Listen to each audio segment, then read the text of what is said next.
Hi friends, welcome back to our channel. King of hair oil అంటే Bhringraj hair oil అందరికీ తెలుసు కదండి. King of hair ఆయిల్ని భృంగరాజ్తో తయారు చేస్తారండి. భృంగరాజ్ అంటే గుంటగలగరాకు. ఈ ఆయిల్ మన హెయిర్ మీద చాలా ఎఫెక్టివ్గా పనిచేస్తుందండి. వైట్ హెయిర్ని ఈజీగా బ్లాక్ హెయిర్గా మార్చుకోవచ్చు, ఎటువంటి సైడ్ ఎఫెక్ట్స్ లేకుండా. ఈ ఆయిల్ని ఏ ఏజ్ వాళ్ళైనా వాడచ్చండి. పెద్దవాళ్ళకే కాదండి, పిల్లలకు కూడా వాడచ్చు. ఎందుకంటే చిన్న వయసులోనే ఇప్పుడు అందరికీ వైట్ హెయిర్ అనేది వస్తుంది. ఇలా వైట్ హెయిర్ ఒక్కటే కాదండి, తలలో ఉండే డాండ్రఫ్ అయినా హెయిర్ ఫాల్ అయినా ఏవైనా ఈ ఆయిల్తో ఈజీగా తగ్గించుకోవచ్చు.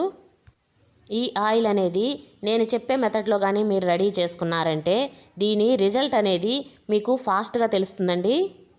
నా ఛానల్ని ఫస్ట్ టైం చూస్తున్నట్లయితే ప్లీజ్ సబ్స్క్రైబ్ చేసుకోవడం మాత్రం మర్చిపోకండి. ఇప్పుడు ఈ ఆయిల్ ఎలా రెడీ చేసుకోవాలో చూసేద్దాం. ఈ వీడియో లాస్ట్ వరకు చూస్తేనే మీకు దాని బెనిఫిట్స్ అనేవి బాగా తెలుస్తాయండి. ఈ మూడు వేసుకొని ఆయిల్ కాచుకోవడం ఒక్కటే కాదండి, ఇది ఎలా రెడీ చేసుకోవాలో లాస్ట్ వరకు చూస్తేనే మీకు తెలుస్తుంది. నేను ఈ ఆయిల్ రెడీ చేసుకునేదానికి 1 కప్పు భృంగరాజ్ లీవ్స్, 1 కప్పు కరివేపాకు, 1 కప్పు మందారం పువ్వులు ఎండినవండి. మీకు మామూలు పువ్వులు దొరికినా వేసుకోవచ్చు. నేను ముందుగానే ఎండబెట్టి పెట్టుకున్నాను, అవి యూజ్ చేస్తున్నాను.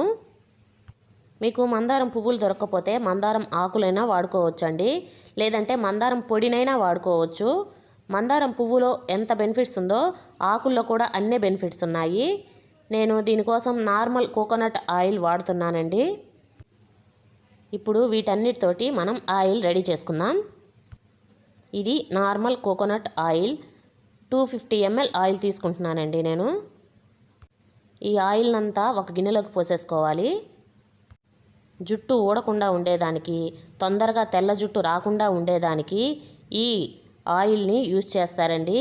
ఇది బయట మార్కెట్లో మనకి చాలా రేటు ఉంటుంది. ఇంట్లో ఈజీగా రెడీ చేసుకోవచ్చండి ఈ ఆకు కానీ దొరికితే మనకి. భృంగరాజ్ ఆయిల్ అంటే కొంతమంది పల్లెల్లో వాళ్ళకి తెలియకపోవచ్చు, కానీ మనము గుంట గలగరాకు అని చెప్పామంటే ఆకుకూరలు అమ్మేవాళ్ళు ఎవరైనా తెచ్చి పెడతారండి. ఎందుకంటే ఇది పంట పొలాలలో పక్కనే పిచ్చి మొక్కలాగా పెరుగుతుందండి. వీటికి చిన్ని చిన్ని చామంతి పువ్వులు లాంటి పువ్వులు పూస్తాయి. ఈజీగా గుర్తుపట్టచ్చు కూడా దీన్ని. ఈ ఆకుని కొద్దిగా నలిపామనుకోండి మన చెయ్యి కూడా నల్లగా అయిపోతుందండి. అదేనండి మనకి గుర్తు భృంగరాజ్ ఆకని. ఇప్పుడు వీటన్నింటినీ ఒక బౌల్లో వేసేసుకొని కాగబెట్టుకోవాలి. తెల్ల జుట్టు వచ్చిన తర్వాత వాడడం కంటే రాకముందే ఇది స్టార్ట్ చేసామనుకోండి మనకి తొందరగా తెల్ల జుట్టు అనేది రాకుండా ఉంటుందండి. కొంతమందికి గ్రే హెయిర్ ఉంటుందండి, వైట్ హెయిర్ లేకపోయినా కూడా. అలాంటి వాళ్ళు కూడా ఈజీగా వాడుకోవచ్చు. ఆ గ్రే హెయిర్ అనేది బ్లాక్గా బాగా మారుతుందండి. ఇలా ఆయిల్ని వాడుకుంటూనే 15 డేస్కి ఒకసారి మనము భృంగరాజ్తో హెయిర్ ప్యాక్ వేసుకున్నాం అనుకోండి వైట్ హెయిర్ అనేది అసలు రాదండి. వచ్చింది కూడా తొందరగా తగ్గిపోతుంది. ఎక్కువ కాస్ట్ పెట్టి రకరకాల డైలు కొనుక్కొని వేసుకొని మన జుట్టు పాడు చేసుకునే కంటే ఇలాంటివి రెడీ చేసుకొని వాడుకున్నామంటే మన జుట్టు కూడా చాలా బాగుంటుందండి. కరివేపాకులో మనకి విటమిన్ సి, విటమిన్ బి, ప్రోటీన్లే కాదండి యాంటీ ఆక్సిడెంట్లు కూడా ఉంటాయి. ఇవి మన స్కాల్ప్కి బ్లడ్ సర్క్యులేషన్ని బాగా పెంచుతాయండి. అంతేకాకుండా జుట్టు కుదుళ్ళు గట్టిగా ఉండేందుకు బాగా హెల్ప్ చేస్తాయండి మనకి. ఇలా ఆయిల్స్లోనే కాదండి, మనము ఎప్పుడైనా కూరల్లో కరివేపాకు వేస్తే తీసేస్తాం కదా, అలా తీసేయకుండా కరివేపాకును తిన్నామంటే కూడా జుట్టుకి చాలా మంచిదండి. పచ్చి కరివేపాకు తింటే కూడా చాలా మంచిది. ఇది మనకి బాగా కాగటానికి ఒక 10 మినిట్స్ పడుతుందండి. దీన్ని సిమ్లో ఉంచుకొనే బాగా కాచుకోవాలండి, మంటను హై ఫ్లేమ్లో పెట్టకూడదు. ఆయిల్ అనేది సిమ్లో ఉంచి ఉడకనిస్తేనే మనకి ఈ ఆకుల్లో ఉండేవన్నీ ఆయిల్లోకి వచ్చేస్తాయి. ఈ ఆయిల్లో మనం మందారం పువ్వులు కూడా వేసాం కదండి. ఈ మందారం పువ్వులు మన హెయిర్కి చాలా మంచిదండి. మన హెయిర్ బ్లాక్గా అవ్వడానికి కెరాటిన్ బాగా హెల్ప్ చేస్తుంది. ఈ కెరాటిన్ అనేది మనకి మందారం పువ్వుల నుండి బాగా వస్తుందండి. చాలామందికి హెయిర్ అనేది మధ్యలోకి చిట్లిపోతుంది కదండి.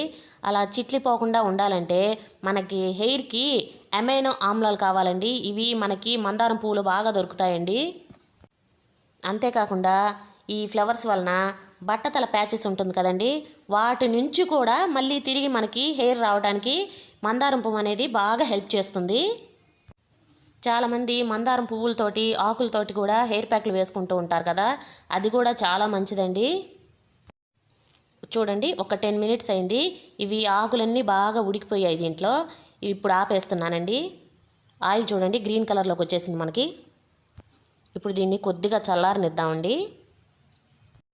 ఆయిల్ రెడీ అయిపోయింది అనుకుంటున్నారు కదండి, ఇంకా ఆయిల్ రెడీ అవ్వలేదండి. చూడండి ఇప్పుడు నేను చెప్తానన్నాను కదా లాస్ట్లో ఒకటి. ఇలా చల్లారిన ఆయిల్ని ఒక గాజు సీసాలోకి స్టోర్ చేసుకోవాలి. ఈ లీవ్స్తో పాటు వేసేసుకోవాలండి. ఇలా ఒక్కసారి ఆయిల్ రెడీ చేసుకున్నామంటే మనకి ఒక 2-3 మంత్స్ వరకు ఈ ఆయిల్ అనేది సరిపోతుందండి. ఎందుకంటే నేను కొద్దిగా ఆయిల్నే రెడీ చేసి మీకు చూపిస్తున్నాను. ఇలా ఆకులతో పాటు ఈ ఆయిల్నంతా ఒక గాజు సీసాలోకి పోసేసుకోవాలండి. ప్లాస్టిక్ బాటిల్స్ వద్దండి, గాజు సీసాల్లోనే స్టోర్ చేసుకోండి. ప్లాస్టిక్ బాటిల్స్ ఎందుకు వద్దన్నానంటే ఈ ఆయిల్ని మనం ఒక 7 డేస్ పాటు ఎండలో ఉంచాలండి. ఇలా ఆయిల్ని ఎండలో ఉంచటం వలన మనకి సన్ నుండి వచ్చే విటమిన్ డి దాని వలన ఆయిల్ యొక్క బెనిఫిట్స్ మన జుట్టుకి ఎక్కువగా అందుతాయి. మాకు ఎండ రాదు అనుకునే వాళ్ళు ఈ ఆయిల్ని డబల్ బాయిలింగ్ మెథడ్లో యూస్ చేసుకోవచ్చండి.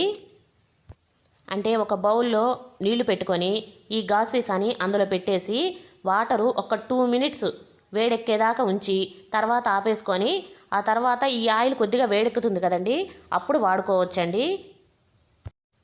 హెయిర్ ఫాల్ ఎక్కువగా ఉండే వాళ్ళకి ఒక టిప్ చెప్తానండి. మనము తలస్నానం చేయాలనుకునే ముందు రోజు ఆయిల్ని కొద్దిగా హీట్ చేసుకొని తలకు అప్లై చేసేసి మన చేతి వేళ్లతోటి స్మూత్గా మసాజ్ చేసుకోవాలండి. నెక్స్ట్ డే తలస్నానం చేసామనుకోండి హెయిర్ ఫాల్ అనేది తొందరగా కంట్రోల్ అవుతుంది. ఇలా ఆయిల్ని ఒక వారం పాటు కొద్దిగా ఎండ తగిలేలాగా ఉంచుకోవాలండి. తర్వాత ఇలా వడకట్టేసుకొని ఆయిల్ని మనం యూస్ చేసుకోవచ్చు. నేను చూపించిన మెథడ్లో ఆయిల్ని రెడీ చేసుకున్నారంటే మీకు 100% రిజల్ట్స్ కనిపిస్తుందండి. ఈ వీడియో అందరికీ యూజ్ అవుతుంది అనుకుంటున్నానండి. నా వీడియో కనుక మీకు నచ్చినట్లయితే please like, share and subscribe. Thank you for watching.